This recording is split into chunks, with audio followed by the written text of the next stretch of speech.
Foi na hora que eu fui urinar, quando eu me espantei e o bicho já estava entrando. While he was relieving himself, suddenly he said, he just had a bit of a shock, and the first thing he knew was that the fish was already, inside. Only, just the end of its tail was out.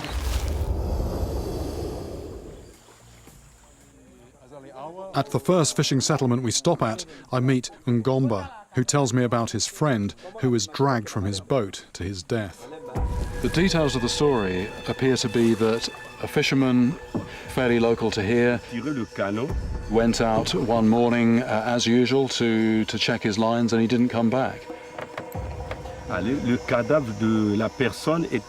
What happened was that 2 days later somebody found his body, and he had one of his hooks through his shirt and actually into the flesh of his arm. From the situation of the man's body and the line, they were just able to deduce that he must have been pulling in the line and then just somehow got the hook caught in him.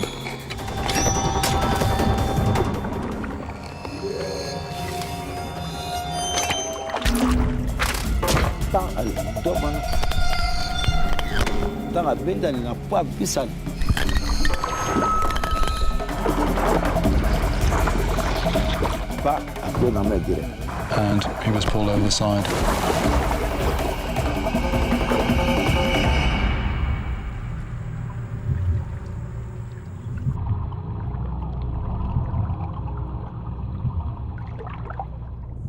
On the same line, on another hook, was a large catfish.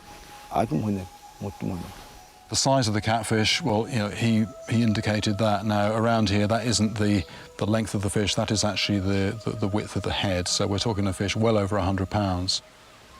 Despite their lumbering looks, many consider hippos Africa's most dangerous animal, as they often kill fishermen. This man knows just how real that danger is. Altai was walking with his nets along a path, and then he noticed a hippo. And when he saw the hippo, he called out, and his friend ran off, and at that point the hippo charged him. And the next thing that happens is that the hippo is goring him in the side of the chest. The hippo has these two sharp tusks on the lower jaw, and apparently he was spearing him with these tusks, and in the process of that actually flipped him over onto his back. And he basically just thought he was going to die, and he was praying for it to stop. He was praying that he would survive this somehow. It appeared that his prayers had been answered, because actually the hippo stopped goring him and started moving off towards the lake, towards the water. Shortly after that, his friend actually came back and found him. What injuries were you left with after this? Can you show your... This horrific wound on the chest here, apparently there were 3 ribs broken, and with, bits of rib actually visible sticking out. And likewise, the wounds on the leg, there was a flap of skin hanging out. In the 16th century, the Swedish chronicler Olaus Magnus states that this terrifying fish will, and I quote, swim under ships and cut them, that the water may come in and he may feed on the men when the ship is drowned. More recently, a story from India talks of a man hacked in two. If those accounts sound far-fetched, then more believable perhaps is this newspaper article from the 1930s about an attack off the coast of Florida. The story goes that a fisherman harpooned a large sawfish in shallow water. But when the brute spun round and struck the boat with its snout, tables were suddenly turned.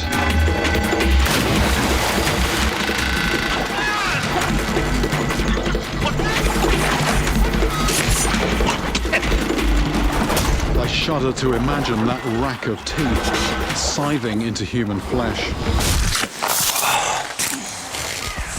Despite severe injuries, the victim in this instance appears to have survived. But I've long wondered if the animal that attacked him could be the most fearsome of any fish to lurk in a river.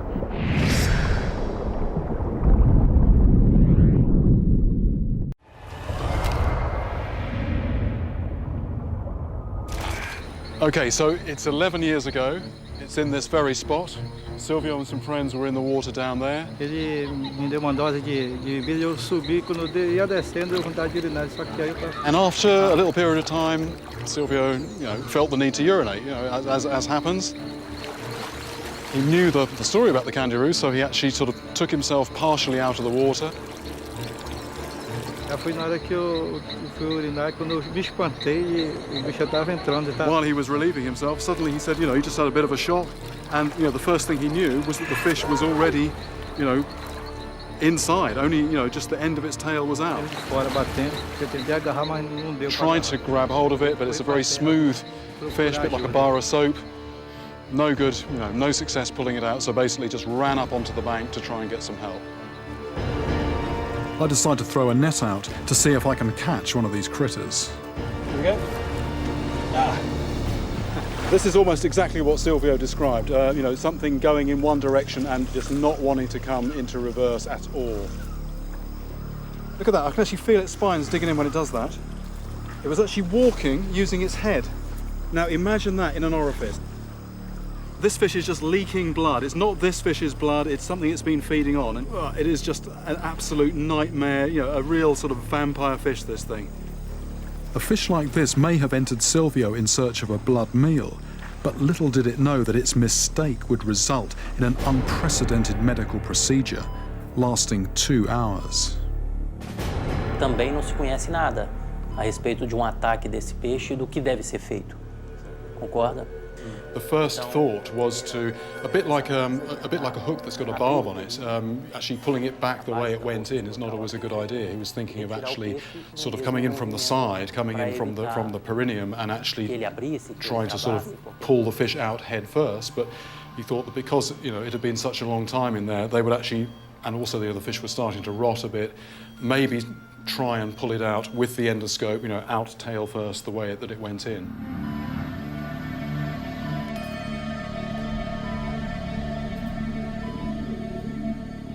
The tail of the fish was about here, about an inch in, and so the head of it would have been somewhere like here. And then what happened was that the pincers were gradually, manipulated out of the hole here. There we go. Grabbed hold of the fish just in front of the tail, and then using the camera, and then the whole apparatus just gradually, very delicately moved out.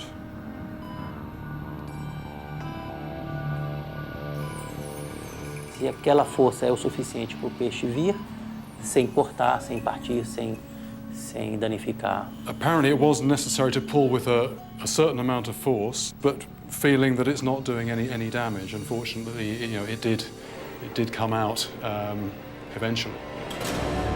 The fish was sent to the National Institute of Amazonian Research to be formally identified, thus confirming, after centuries of speculation, that a fish has entered a human in the most intimate of places. This is a somewhat momentous and possibly delicate occasion. I'm bringing Silvio back to meet his fish. This one. Silvio, esse aqui? But this is actually the first time since he had the surgery that Silvio has seen this fish, this very fish.